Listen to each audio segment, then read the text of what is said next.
Jai Shri Ram. Again, in this session, we will be talking about as Lord Hanuman spoke to the Mathangs on the Kamadhenu puzzle and the Trishanku's universe.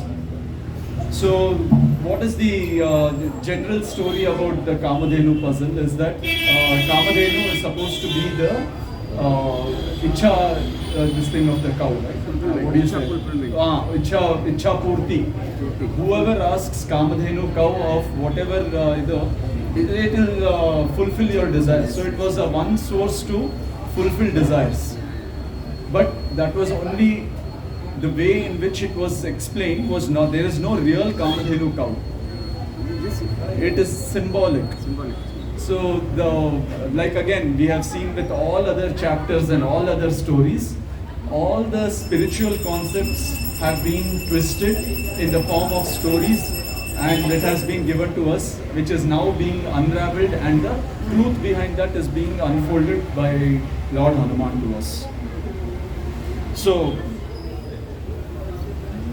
after a short break, the 6th session of the Charan Puja started. Yajman of this session was a Mathang woman called Kaljita. So we will express our gratitude to Kaljita.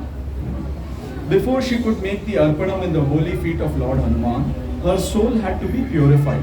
In order to do that, Lord Hanuman spoke the following words of wisdom. So very important for us also to know that with these stories, our souls are getting purified. So let us invite, because with every session, for Mathangs, when they listen to this, because of their sadhanas that they have done in their past lives, they move very quickly towards moksha. For us, we have to keep listening to this again and again, so that the layers which are on top of our soul, layers of illusion, keep getting removed. O Mathangs, as I told you, after the end of Satyuga, the souls of Manav Loka were broadly classified as Rishis, Prithus and Nishadas. So we already know about these classifications, and it is not that we are all only in a Nishada state or in a Prithu state. Even if you move up to an Atma Prithu also, it is very easy to just fall into the state of the Nishadas. So the only way to prevent that is through continuous awareness. Rishis used to live in ashrams away from mainstream society. These ashrams still had Satyuga-like powers. So what were these characteristics of Satyuga, if you remember? Correct. So in Satyuga, there were all the souls could switch bodies. So there was no real possession over bodies, as a result of which there were any desire that was asked by any of these souls, they could easily be fulfilled. So if a soul had to experience the desire of being a father, he would move into a father's body. If he wanted to, if he had the desire of experiencing childhood, he would move into a child's body. This way the souls realized, and it is still possible. Only thing is that our soul, we associate ourselves with our bodies so strongly that we don't have the power to leave the body at will.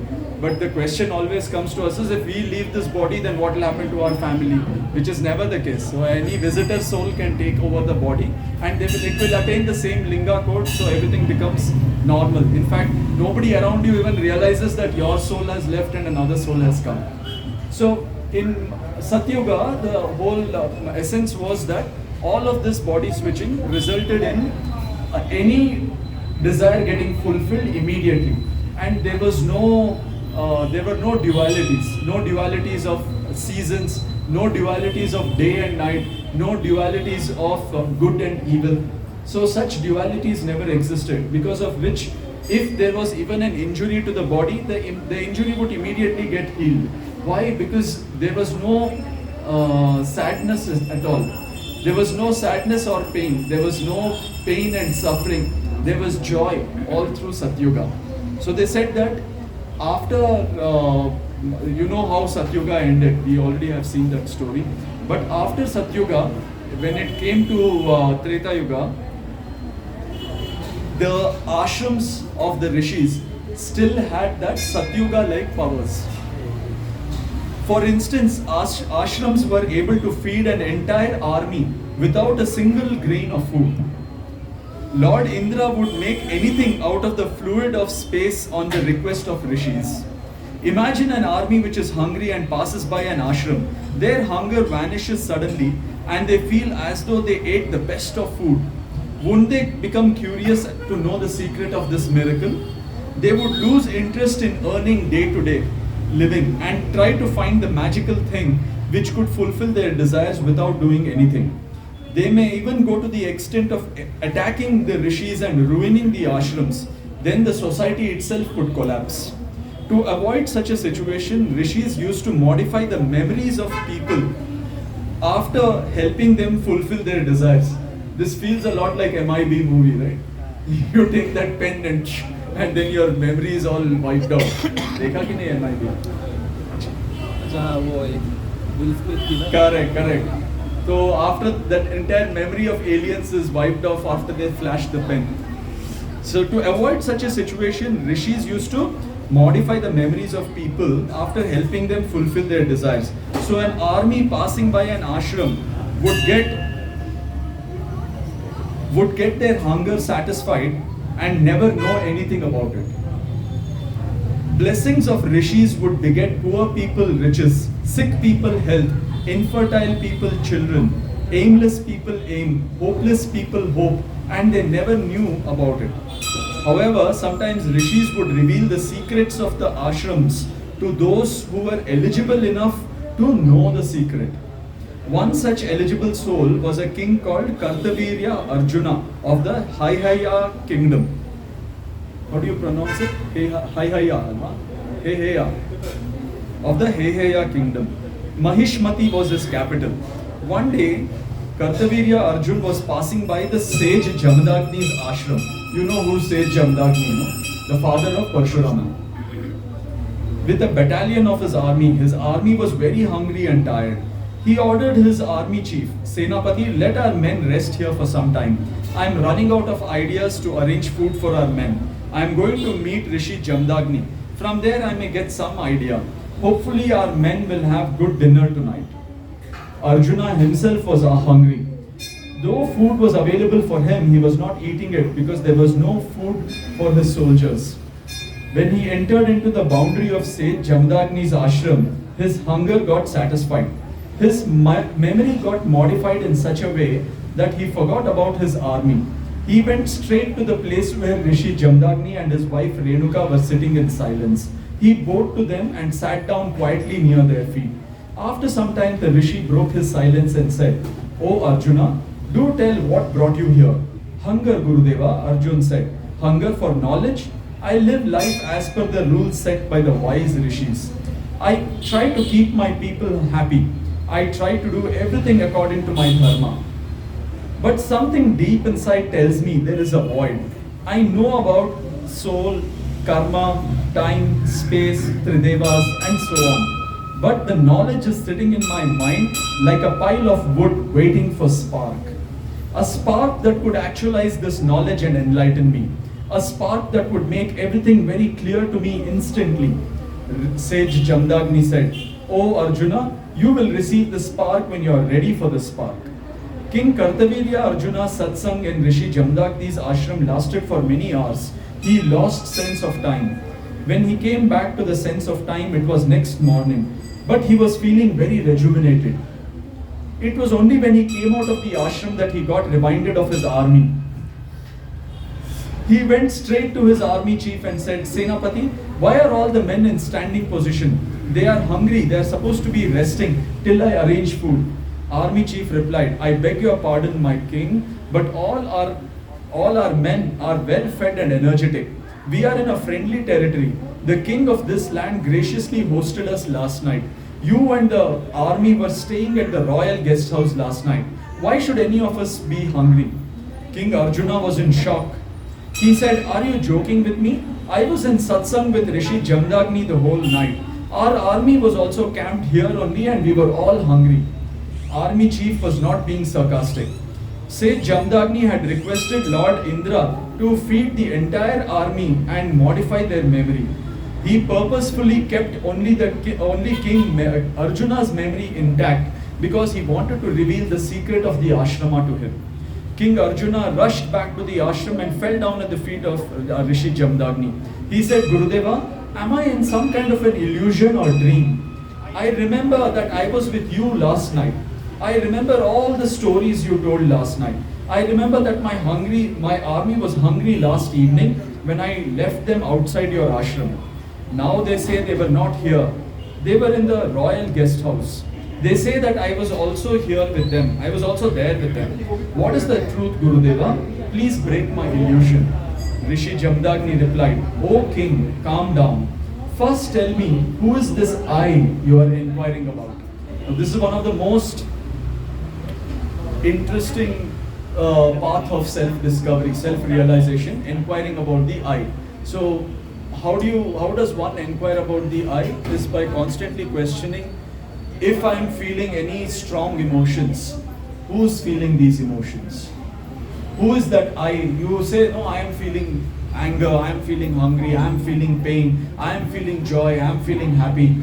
So with every emotion that passes in our mind, one should always be using that as a window to self-realization, to ask, who is that I that is feeling these strong emotions? This practice, this is a sadhana that we have to do continuously. King Arjuna immediately replied by I mean this body, Gurudeva. Where was this body last night? In your ashram or in... King Arjuna could not finish his sentence. Lord Indra had created another illusion with the space of fluid. Now there were 1,000 similar looking bodies of King Arjuna. This is Kartavirya Arjuna. Okay. His soul got confused. All the bodies spoke in one voice, who am I? So, if you remember the story of Kartavirya Arjuna, do you remember the story? The mythological stories of Kartavirya Arjuna, it is supposed to be that he has 1,000 arms. Yeah. You remember this story? You haven't read about Kartavirya Arjuna? That when he'll be bathing in the river, and then he says, something happens and he blocks the entire river with his 1,000 arms. See, this is how knowledge has been twisted. As something, when we read it, right, we'll say, what unbelievable things, but then somewhere our faith says, must have happened like that. But remember, the principles of the universe. Correct. He is also supposed to have defeated Ravana. But the thing is, he again fought Ravana, they say, with his 1,000 arms and he was undefeatable. So everything that has come to us, I was telling you that the principles of the universe from Treta Yuga till Kali Yuga, the principles of the construct of the universe cannot be meddled with. Once God has made the principles of the universe, God's avatara himself cannot modify that. He has to adhere to it. For each yuga, there will be separate principles. Not for... The principles will be the same. So in this, if you remember, he says, if for normal human beings, if stones cannot float, then for Ramavatara also the stone will not float. So there were leelas created. For example, the strengths of the people were different. That Lord Hanuman could have lifted this thing. He had the power to, he had the Ashtasiddhi powers. All that is true. But the principles of the universe remain the same. So nobody can actually come with 1,000 arms and block the river. But this is the reality of it. Lord Indra creates an illusion to help him in self-inquiry when he says, who is this I? He says, this I is this body. And suddenly he sees there are hundreds of thousands. Okay, now how do you explain it to someone? You know how in that line of people, you might have seen in these corporate training programs, right? 20 people make a line, one fellow does something in the front. By the time it goes to the 20th guy, he will be doing something entirely different. And that's how the entire story has got modified. And through the grace and divine blessings of Lord Hanuman, we are all listening to this again. And you have all both recently joined us. Okay, so it is only through the divine grace and blessings of Lord Hanuman that we are again listening to what really happened, which was the hidden knowledge.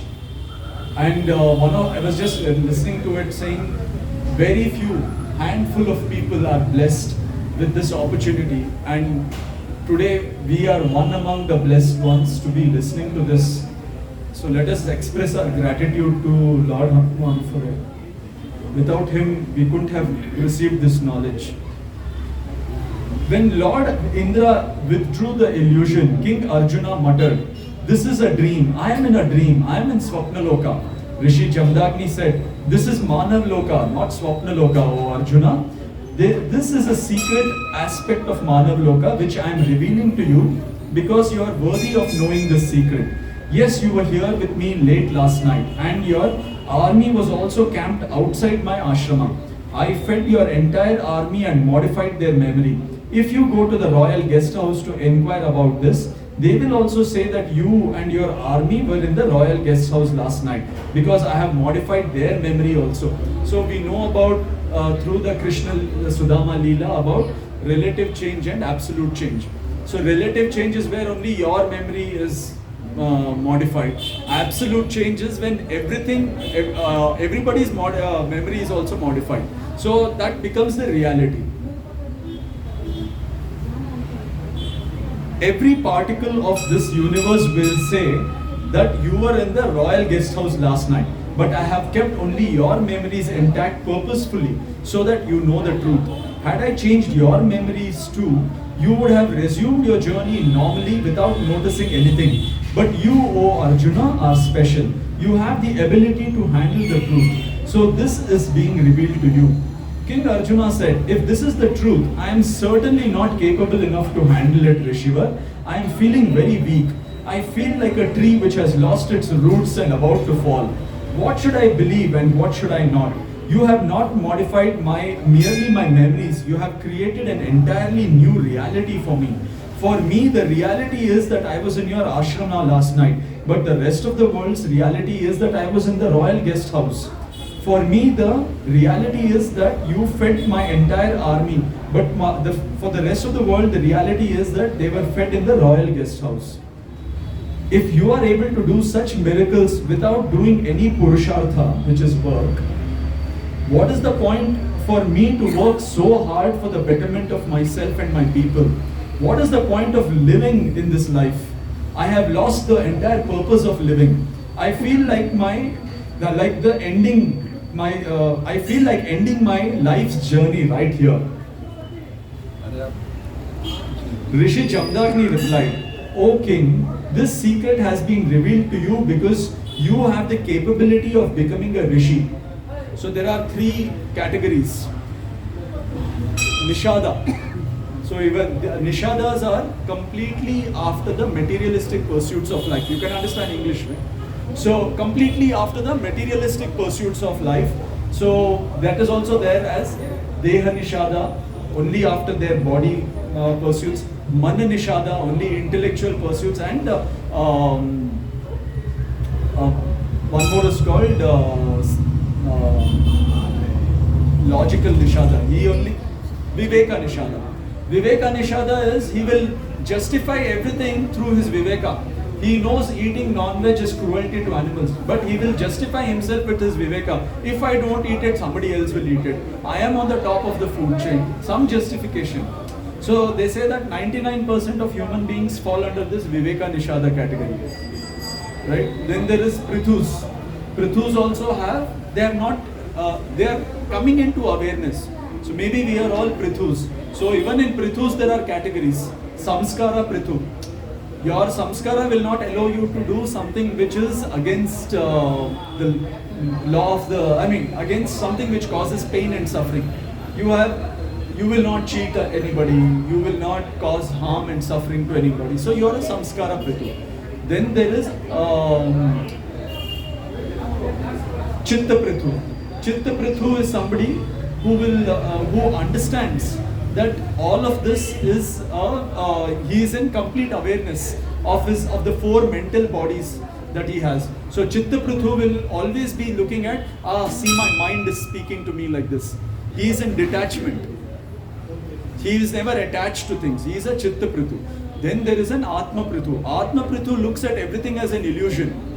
He says, yeah, all this is an illusion. If something is happening in this world, he'll say that is an illusion. Something bad is happening also, he'll say this is a nice illusion, this is a unhappy illusion, but end of the day, both are illusions. That is an Atma Prithu. Then there is a Rishi. Rishi is somebody who is so enlightened that he already knows all the divine happenings and why it is happening and what is his purpose in life. So he discovers that purpose. So you would have seen a lot of enlightened beings. Even today, we have a lot of enlightened beings who are walking. Some whom we know, some who are famous, some who are not. They are all rishis. So now it is very easy, I was saying, that we are all prithus, but something happens on the road, you get road rage. Something happens here, you get angry. So we are always oscillating between prithu and nishada state. To be constantly in a prithu state is the sadhana. To continuously tell ourselves that to live in awareness. Oh, I'm saying like this. This is the internal dialogue that is happening. Watching the mind. Who watches the mind? Who watches the mind? The mind watches the mind. The mind only has to watch the mind, right? You will be aware of so many dialogues that is happening in the mind. But if your awareness is there, the mind will say, Arey, see, look at what I'm only saying to myself. And you'll move away. So you create otherwise what happens is, you are flowing in the flow of emotions of whatever your mind is saying. See that bad fellow, you need to harm him. That thing will come. If somebody has hurt you, you will say, right, there will be some feeling in you saying, let him go to hell. Let something befall him. Now, if you are not watching your mind, then you will be in the flow of thick emotions. Your emotions will be so strong that you will not be able to disassociate yourself from a negative emotion. You will put more emotions behind your thoughts. What happens when you put emotions behind your thoughts? You are enforcing that thought to make it into a reality. So if it is a positive, if it is a negative thought, you are living it. Just in the afternoon today, there was somebody who I knew who has gone into the wrong path, and he's hurting all our friends also. So I mean, immediately I was thinking, but the problem with him is he's preaching that he is only the Purushottama, and everybody else around him are wrong. And though I had cut him off from my life a long time back, I had warned all my friends, stay away from him. And they didn't listen to me, and obviously I didn't press because it was my experience with him. But I had already seen into his soul, and I knew that asuras have already hijacked his soul. So now, after a year, some of my friends who were close to him have got burnt, and they have come back and they are telling me these are the things that he did. Then I was thinking to myself, I know how this guy is. Now he's preaching that he's very good, but I know all the bad things that he had done. I hope that, this guy ruins himself. Now the minute I had that thought, I said, look at what I'm thinking. Why am I thinking like that? It's okay, it is his life, his karma, his desire. Divine justice is there, that's fine. Let him go. Let me wish that he gets divine grace and divine blessings and he prospers in life at least. But if you are I was watching a movie called last evening. I was completely overworked. I had to go to Hebbal, come back. I had my breakfast and I didn't have time to have lunch. I was directly having dinner, and I was really feeling a little. I wanted to unwind, so I was watching this 90s Kannada movie called Yarigu Helbedi. So in that, this lady is there. Her husband's younger brother, he comes with a packet of sweets and said, I have constructed a house. She's living in a rented house. So her husband is not at home. he tells that, I have just constructed a house, here are a packet of sweets. So he says, okay. Then all the neighbor ladies will come. What did he say? He says, look at him, he came and he gave me a packet of sweets for his, and invited me for his Griha Pravesha. How arrogant. Then the neighboring ladies also, yeah, very arrogant. The next, her own sister comes, younger sister, and invites her for her Griha Pravesha. So again she says, oh my God, look at her, yeah, she's my younger sister, and my husband is also like this, who says, we are very lucky that we are in a rented house, there are many people living in the footpaths. So he'll give such examples, he just doesn't want to come up in life. As soon as the husband comes, nice grilling and fighting and all that, right? Now, in unawareness, all this happens. This is 99% of the human population, 99%. They are very jealous of anybody who's close to them who progresses. What they don't realize is that if you have some awareness, you will realize that it is his life, his soul, his course. I don't own my own self. What will I talk to him about? My character is living as per my character's karma desires.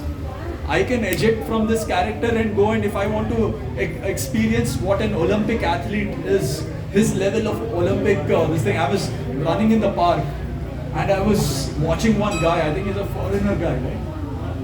I am running and this guy, before I could complete one round of the lake, he has completed one round and come behind me. And I'm like, man, look at that speed. He was easily doing 14-15 kilometers per hour.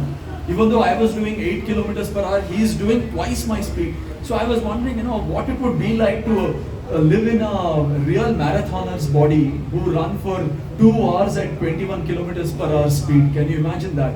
So now I was thinking about it and suddenly I realized that, hey, I am not tied to my body. I can eject from this body anytime, go into that body, and if I feel that the learnings from this character called Anil is over, I can eject from this, go to any other character's body, feel that, then maybe I will feel like being in somebody who's in power. I will go and occupy some MP's body. From there I'll go and, I can keep moving like that. And when I've had all these learnings come back into my body, that is what this entire series of talks have taught us, right? So when you realize that, then you realize that all these negative emotions of anger, that we should do something for ourselves, all that disappears. When we don't own this character, then what should we talk? Will you feel like investing in a rented house? Max you'll do is, even if you paint your rented house, you will tell the owner to pay for it, right? If there is some major problem in your rented house, what will you say? Chuck this house, I'll tell, go to another house, right? If there is water problem in one rented house, what will you do? You will see where is the other house. This is exactly what Lord Hanuman is saying. That everything is nice. When things are going really well for you, you will love it. When things start going bad, then you will say, oh my God, I'm stuck here. Please help me. What do I do?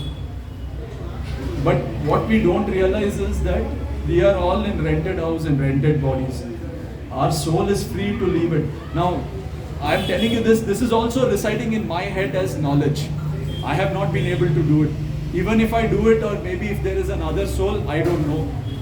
Maybe I have left my body and gone and there is another soul in my body. I will not know. Why? Because for any other soul to come and take my body, it will immediately acquire the karma desire coordinates and it will occupy the body. So it will act exactly as per the karma desires, which means that there will be no change in my personality. Whatever I am now will be the same that I am continuing to be. So neither me nor you will be able to make out if my soul has gone. So, but the sadhana is, every minute sadhana that we do is that we constantly remind ourselves, this is not our body. We are Atma, we are a soul, we are not our bodies. So even in the time of difficulties, keep telling yourself, and I left the book at home. In the Immortal Talks books, what does Lord Hanuman say? If you remember the story in which he comes. That there is a sage, and she's this thing. What's her name? I'm forgetting. Chandra. Chandra's son. He falls from the terrace when the monkeys attack, and he's lying on the deathbed, right? And what does Lord Hanuman say? He says, Lord Chandra's soul is so connected to the sun's soul that I'm not able to interfere. I'm not able to move in between and do any good. If she practices detachment even for a moment, I'll be able to intervene. Even for a moment, if we practice detachment, even for a moment, we give the opportunity for divine to enter and help us. But we are not like that, right? What do? Continuously saying, Ayo, Devre, why did you do this to me? I have come to you, please help me. That is what we do. But if you really want divine intervention, then practice detachment. Practice awareness. Then you allow the divine to come and work through you, to interfere, to interrupt that sequence. And instead of going down one path, that's why I don't believe in astrology, because see, your as Lord Hanuman says, our soul has various tunnels that it can go through. I'm saying tunnels. Your life can, based on this moment, you have free will to get up and go, to continue to stay, get up and eat an ice cream, go back home for dinner, go back, brush your teeth and sleep. At least 1,000 options that you have right now. You choose to take any of those tunnels, right? So each tunnel that you take will lead you to a separate line of this thing. So it's only through divine grace that you are here, that you have chosen to stay here. If you didn't have divine grace and divine blessings now, you wouldn't have been here.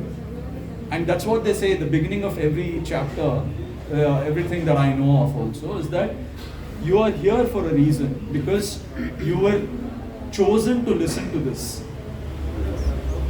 So continuing with the story. So what happens is, just for you as you are new listeners, the rishis of those days used to marry prithus, woman prithus.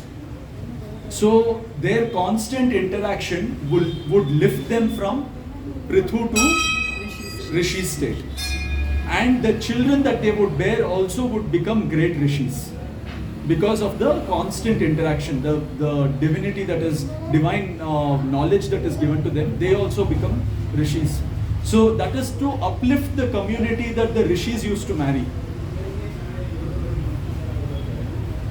Now, uplift the society as well.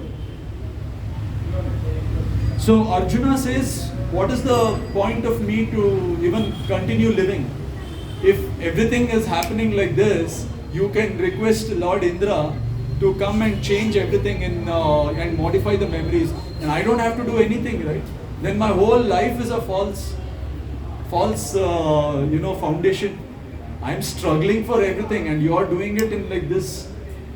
You have fed an entire army, and I'm struggling to feed the entire army. Now, there are two tunnels that you can take once you come upon this knowledge. And that again depends on on divine grace and divine blessing. The first thing that you can choose to react to this is, I want to become like that rishi. The second way you can choose to react is, why should he have all those powers? Right? Can I, without doing, sadhana, can I go and take snatch his powers? Correct? So now it all depends on divine grace. Which tunnel you take? Do you take the path of doing sadhana and becoming a rishi? Or do you take the path of becoming it's called a usurper, someone who usurps? So, King Arjuna got a new purpose in life. Okay, so he says, Rishi Jamdagni says, O king, this secret has been revealed to you because you have the capability of becoming a rishi. Find out how I fed your entire army. Find out how I modified the memory of the entire world simply by sitting here. In the process of finding these answers, you will get enlightenment.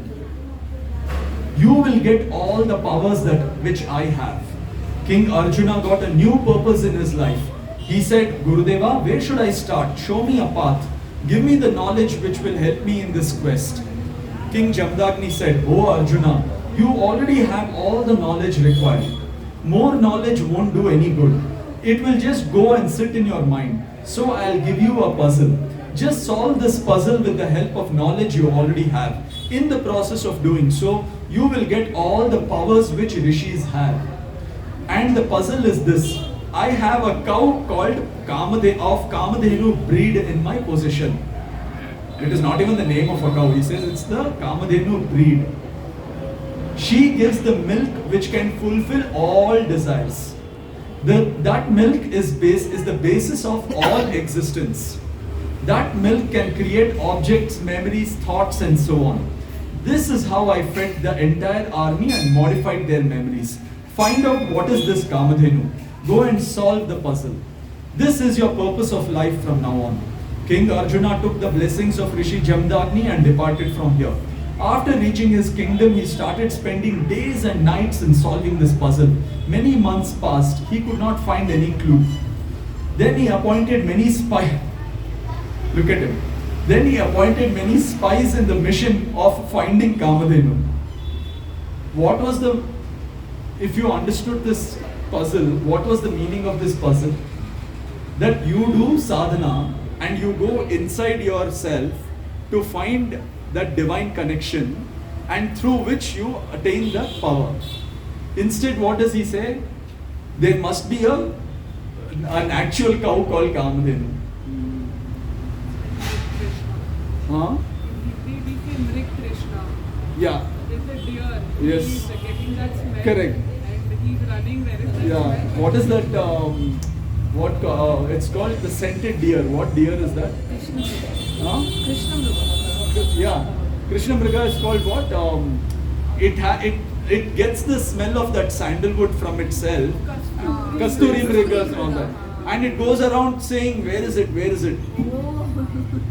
Right? This is exactly Ladakh.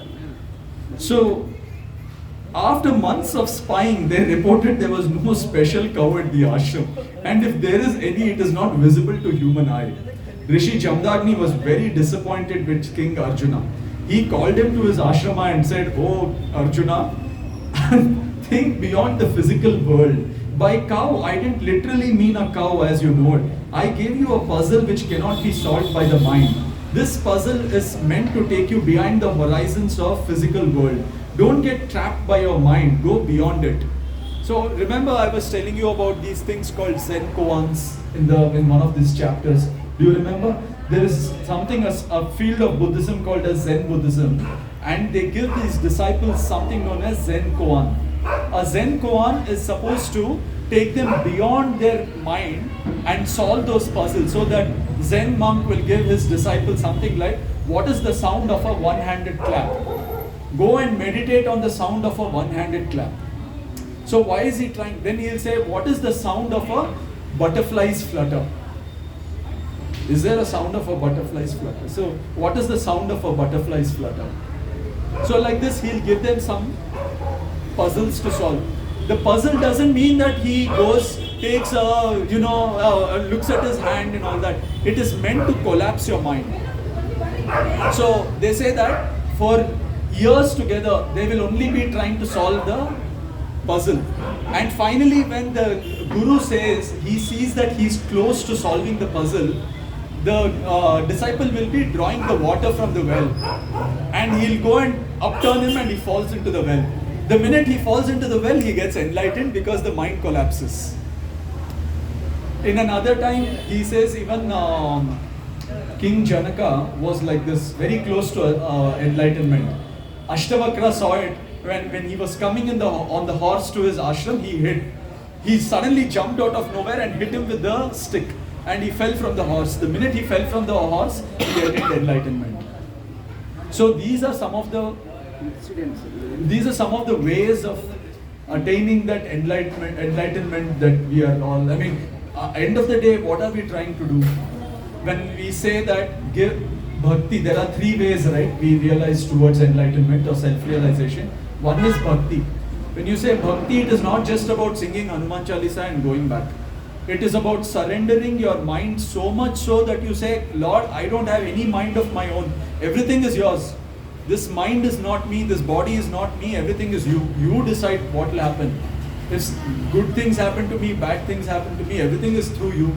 There is nothing in me here. Very difficult. So that is bhakti. That is bhakti marga. Second marga is this awareness marga. Saying if it is happening, it is all an illusion. Right? This is the awareness. We try to keep watching our own mind. And our mind keeps talking to us. We are continuously watching it. We are watching those four mental bodies. Intelligence, intellect, samskara and chitta. So each mind's interplay we are watching. The third is self-inquiry. Who am I? Who is feeling all this? Who is that me? When I say, oh my God, I'm so tired, who is this I? Immediately you should say, who is this I who's tired? Last night I was doing the same thing.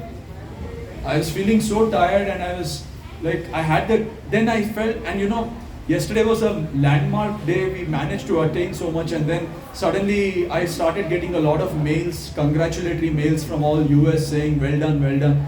Suddenly I was like, who are they praising? I felt that, wow, okay, I've done something. And then suddenly I was like, who am I? Who are they praising? Who is this me? What have I done? Who is this I? So you start going on that. And immediately I also said, one surah is in my mind, he is experiencing all this. So all of that will help you to detach yourself from your mind. It will not put emotions behind the thoughts. If the minute you are not putting emotions behind your thoughts, you are detaching yourself. You are becoming an observer. Right? So King Arjuna came back to his palace and adopted an alternative approach to solving the puzzle. He thought the Kamadhenu cow fulfills desires without doing any purusharth. If I can make a system whereby I can get my desires fulfilled without doing any purusharth, the divine cow might become visible to me. This is even worse. From that hour, the king stopped doing any purusharth. He instructed the prime minister, from now on, I will just express a desire and close my eyes. Your job is to fulfill that desire without me doing anything. So I will open my eyes when the desire is fulfilled. The prime minister employed thousands of people to do the slavery of the king. When the king desired of having any food, he would close his eyes. And the slaves would feed him. When he desired to go to a place, he would again close his eyes. It's in the air. And the slaves would mount him on a horse. Day by day, King Arjuna's activities started matching those of animals. He was supposed to rise to the level of the rishis, but he fell down to the lowest level of nishada. When a king becomes a nishada, his citizens also fall to the lowest levels of the existence. So it's very important to know who are we following in life. Very important. Because there is a pattern. I'll just draw upon this. Whenever Congress comes to power in Karnataka, there is a drought. We don't have water. You take it for the last 25 years and you see this. Whenever they say, right, the king is full of virtues. I'm not saying that BJP is any better, but I'm just saying that every time that this happens, there is a drought in Karnataka and there is no water. I remember during the time in 2002 also when this happened, SM Krishna time when they had to do cloud seeding. All of this. So they say that a virtuous king attracts the blessings of Lord Indra, who gives all these things to you. One of the reasons why India is doing so well, we have less inflation, the commodity prices are under control, so many people are getting lifted out of poverty, we are doing so well on an international stage. India is the fastest growing, largest economy. Okay, it is attracting global investments. It's all because of the few people at the top of the country, including our Prime Minister. So all of this is a very clear indicator of what the subjects deserve under a virtuous king, and what happens when there is a different king or different party, king, person in power. Similarly, you see 99% of the followers of Islam are in a shell of unable to question the consciousness of themselves. Again, if you go back and read about the Prophet Muhammad himself, you will realize what kind of a person he was. His life story is full of violence, aggression, and the kind of heinous acts that he did. Now, when somebody lifts him up to the power of God and starts following in his footsteps, you are not able to rise your consciousness level above the mere nishada level and question yourself as to what is happening. The minute you question it, you feel threatened about it. Hey, my thinking is in, my entire existence is based on something which, so if you see in, I wouldn't say in Hinduism, but in Sanatana Dharma, what is this entire story telling? Question yourself. Inquiry, self-inquiry, self-realization, question. Where are we? So imagine even the society is built in such a way that we want to elevate the consciousness of the entire society. There is an ashram of Satyuga, the rishis are marrying prithus. What are we essentially doing?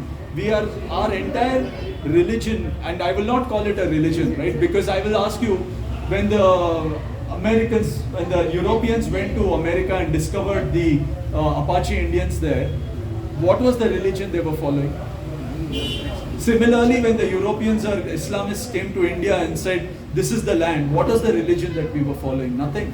We just knew what we were. Can you call what the Greeks were following or what the Romans were following as a religion? It was a way of their life. Today, religion has become very, very limited to one book, one prophet, one instruction, right? A set of instructions. There is no inquiry going on, no real quest to say that we are away from our bodies. We are not. There is this karma and desire concept. There is an entire past life, our existing, how the existing work that we do will have an impact on the future lives. All that is not there in anyone else. This path of inquiry is not there anywhere else. I think just to rule.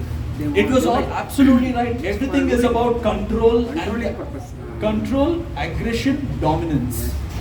Now, when your entire religion is based, the Romans invented Christianity. And the reason they did that is because they wanted to control the population. If you see, the Dark Ages was all about that. The church was higher than the king. And the church never pushed the subjects and the king into self-inquiry, rising their consciousness level. No, it was all about how do we dominate, how do we acquire more wealth, how do we acquire more power, and how do we always keep this in power. So the entire system and society was designed to keep control of power. In Satyuga here, the rishis don't want any power. They do not even, they are in fact modifying the memories of people so they don't realize, they don't understand, they don't come after them. So imagine that level of consciousness. So, for us to ponder about, right? Therefore, a king must be so day by day, King Arjuna's activities matched those of the animals. He fell to the lowest level of nishadas. When a king becomes a nishada, his citizens also fall to the lowest level of existence. Therefore, a king must at least be a samskara prithu. To make sure that the kings don't fall to the lowest level of nishadas, Lord Vishnu had taken which avatar? Hey. To make sure that the kings don't fall to the lowest level of nishadas, Lord Vishnu had taken Parashurama avatara. Rishi Jamdagni sent his son Lord Parshurama to try to amend the ways of King Arjuna. Lord Parshurama warned King Arjuna, "O king, you were a wise human being and a potential rishi." That's why I said, right, if your awareness lacks, if your bhakti goes, you are not the recipient of divine grace and blessing. It is very easy to fall from Prithu to Nishada.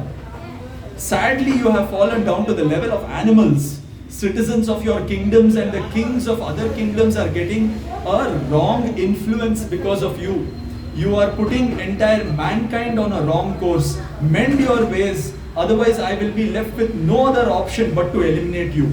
King Arjuna, who was fully under the control of Asuras by now, threatened Lord Parshurama. Oh, the fool from the woods. What an irony. You are talking about welfare of mankind. Rishi community has deprived humanity of the divine Kamadhenu cow. While other people struggle day and night to earn their living, you rishis experience all the joys of this world without doing any purushartha. And when I am doing the same, you have an objection? How laughable. Go away from my kingdom, otherwise I will reveal the secret of rishis to everyone. Every human being has the right to know what you rishi people possess. A miraculous cow which fulfills desires without doing purushartha. Isn't the same thing happening even now in the world? You follow Islam, screw up your country, then you go to a developed country and you ask for Sharia laws. And then what happens? That's exactly what is happening. Their own countries are into that.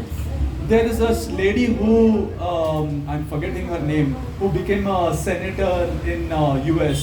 She ran away from Islam in Nigeria, goes to US, becomes a senator and says, I want to have my right to wear hijab. Soon the right to wear hijab will say, no, if you don't wear hijab, that is, you are offending. Then that entire thing will follow its course of what is happening in Afghanistan. You run away from your own laws, saying you are oppressed. Then you go to a place where there is free will, and then you demand that those laws which are oppressed be implemented here. What is essentially happening here is they are not able to take the wealth and prosperity of another country. And the same thing happened with Islamists coming to India and looting us. Why should you have the the privilege of enjoying so much wealth? Why should you as a country have all the riches when what is there in Mongolia? What was there in Mongolia? We call them Mughals, but the Mongols. If they had architecture, they should have done something like Taj Mahal there. If they had all the architecture powers, they should have created something there. No, nothing. That was a barren place where everybody used to fight. All they knew was fight, destroy each other. And then they realized there is other places in the world which is doing very well. Let's go there. Attack them. Attack. The Dark Ages in Europe was very similar. Let us attack other places which have natural resources because we want to fuel our industries. Kali Yuga has been only about that, right? And when your asuras start hijacking, that's exactly what they'll say. This is a very, very common thread. If you see Quora, any Quora comments that happens and Muslims enter that, this is exactly what they'll say. We are oppressed, we are a victim, hence we demand our rights. It's a very common thing, and when the minute you start seeing it, you cannot counter these arguments because their body-mind samskara is already hijacked by asuras. All you can say is, that's why Lord Hanuman has said in this, that in Kali Yuga, you can only be happy individually. And I forwarded the one video of Guruji, right? The last video that I forwarded yesterday, where Guruji says that when someone says, आपके राम ने क्या कहा, आपके राम तो ऐसे उन्होंने ऐसे किया, उन्होंने आपने इनको त्याग दिया, पत्नी को त्याग दिया, all of that, right? The minute they say, उनके पास कोई ये नहीं था, he had all the powers, you say, you worship him as God, but he couldn't protect his own wife, all of that. The minute they start saying that, Guruji says, I smile at the Maya which is standing behind him. and Maya is also smiling back at me. And I say, ये आप ठीक कह रहे हो, और माया मुझे कहती है इसको समझाना मत, इसको समझाना मत क्योंकि ये समझने के बाहर है, सो इसको समझाना मत, इसको माया में ही रहने दो. तो मैं कहता हूं माया को, ना बाबा ना, मैं उसको नहीं समझाऊंगा.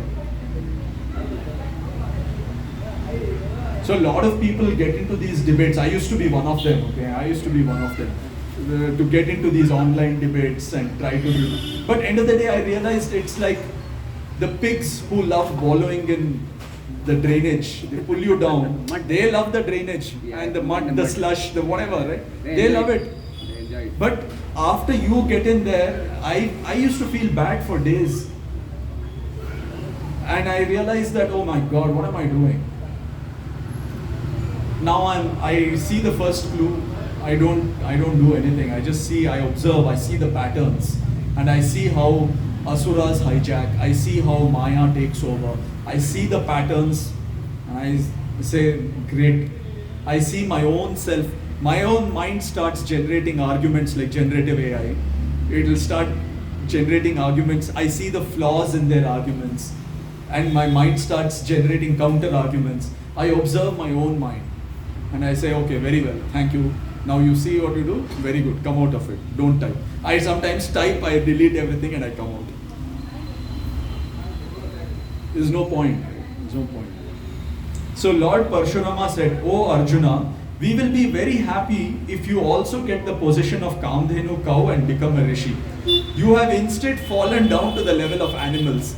I warn you again, mend your ways or I will have to eliminate you right now. King Arjuna laughed and said, I already have the Kamadhenu cow in my possession, you fool. How else do you think my desires are getting fulfilled without doing any Purushartha? I have already solved the puzzle. Kamadhenu is an invisible cow which has created these thousands of slaves to fulfill my desires. You are jealous of me because I have got the position of Kamadhenu cow. If you try to harm me, the invisible cow will create thousands of more slaves to protect me. Be warned, O fool from the woods. I am not an ordinary human being with two hands. Hands of my thousands of slaves are also my hands. See how the story got twisted of Kartavirya Arjuna. Therefore, I have thousands of hands. Get out of my kingdom now, else I will not hesitate to kill you. Lord Parshurama finally killed King Arjuna and cleaned up that entire slave culture built by him. Oh Mathans, now you know why rishis used to keep their powers secret. They used to reveal it to those who had the potential to handle these powers. Only a few would successfully solve the puzzle of Kamadhenu cow. The rest would fall down to the level of animals, only to be later eliminated by Lord Parshurama. There was a king who successfully solved the puzzle of Kamadhenu and became a rishi. His name was King Kaushika, and after becoming rishi, he came to be known as Rishi Vishwamitra. Rishi Vashishta revealed the secret of the rishi powers to him. King Kaushika's army also once passed by Rishi Vashishta's ashram. They were hungry. King Rishi Vashishta fed them and modified their memories, but kept the memory of Kaushika purposefully intact. This is how he was introduced to the puzzle of Kamadhenu cow. He did not fall down to the lower level like King Arjuna. Instead, he successfully solved the puzzle and acquired the power of the rishis. When King Kaushika solved the puzzle of Kamadhenu, he was enlightened but shocked to find the truth. He came to Rishi Vashishta and said, "Oh Vashishta, the Rishi community is doing a crime against humanity by withholding the secret. People spend their whole life without knowing who they are and what they are born for. Whatever the rules of the rishis set for them, they live by those rules. They have the right to find this and know the secret. They have the right to know that they are powerful enough to fulfill their desires without doing any purushartha. When every person on earth realizes this power, it will become Satyuga all over again." That's why he was called Vishwamitra, because he wanted the whole humanity to move up to Satyuga. I wonder why the rishis are not doing anything to help the people realize their divine power. I believe that the rishis have become selfish. They don't want anyone else to have the powers that they have. I am not going to be selfish like the rest of the Rishi community. I refuse to wear the mysterious clout of Rishis. I would be open to everyone like a friend. I would be Mitra to the whole world. Vishwamitra. Sage Vashishta humbly said, "Oh Vishwamitra, I respect your views, but I am afraid you are going to change your views very soon. There is a reason why everyone can't realize these divine powers. People are too much attached to this physical world now. They are in the illusion that their bodies and everything around them is real. Not everyone can break out of this illusion." Rishi Vishwamitra said, "Oh Vashishta, those who are not capable enough to recognize the illusion should be killed. What is the point of keeping them alive in this illusion? They are suffering." Rishi Vashishta said, "Only a small spark is needed for realization. At some point of life, even the lowest category of humans, the Deha Nishada, have room for that spark of realization, be it even for a fraction of a second. For example, even a monkey feels a void for a few seconds when its loved one dies. When broken, even the lowest of human beings feel this question this illusionary world. A room gets created in their mind where the spark of realization may appear. But for majority of the people, that room gets filled by illusions immediately. The people and the society which are part of the illusion fill this room with ready-made ideas of God, life, death, etc. And the broken person loses the opportunity of realization. But that opportunity may come again. Therefore, killing ignorant human beings is not right. We must have compassion towards them and pray that they will grab the opportunity like you did and become rishis." Rishi Vishwamitra replied, "Oh Vashishta, instead of waiting for opportunities, why don't we create opportunities for them? We rishis have the power to create anything with the fluid of space provided by Indra. Then why can't we create opportunities for the rest of human beings so they too can realize their divine powers and Satyuga may come all over again?"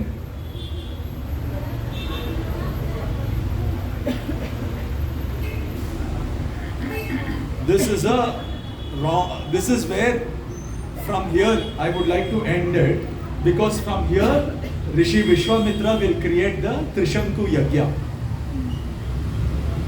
So next week, let us understand the Vishwamitra Yagya.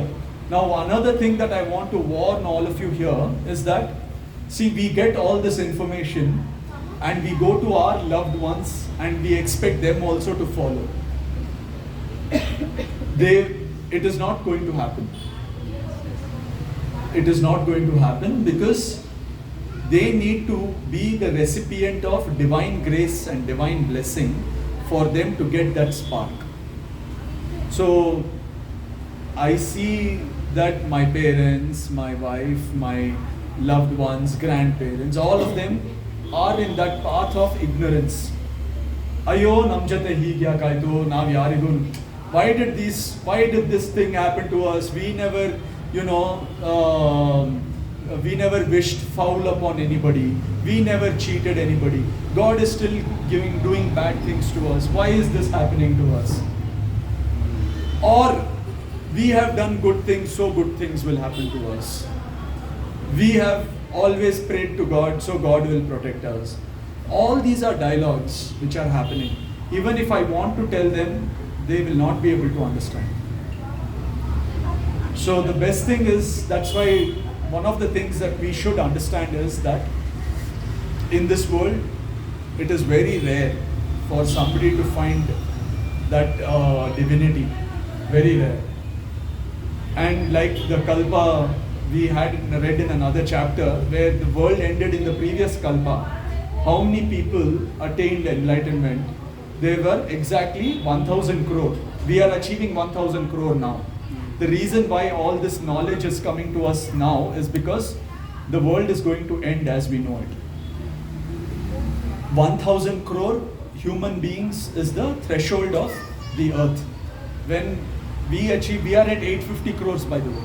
Another 150 crores is only 20 to 25 years away. So we are closer to that. And every time the world ended, you know how many people out of these 1,000 crores attained mukti? Can you guess? 1.44 lakh. And every time the world has ended, this has been the same number. 1.44 lakh. Every time the world ended, there were asuras created. How many asuras? Okay, how many suras were created? 1.4 crores. 1.4 crores were the suras created who had positive karmic balance. And how many asuras? 900 and 1.4, right? So, okay, do the math. 900 and 960, was it? Yeah. So, which means to say that 99.6% of the population, 99.6% of the population is going to become asuras. Which means that they have bad karmic balance. So we have another 25 years. If you are listening, then if you meaning I include that, since we are all listening to these stories, we have the potential to become enlightened, to get mukti. We can be one in that 1.44 lakh. Because of our good karmic balance, we will anyway become a part of that 1.4 crore suras. That's why after every kalpa, we say that we have 1.4 crore gods. These 1.4 gods are nothing but the souls of the previous kalpa who had positive karmic balance. Remaining 99.6% had bad negative karmic balance.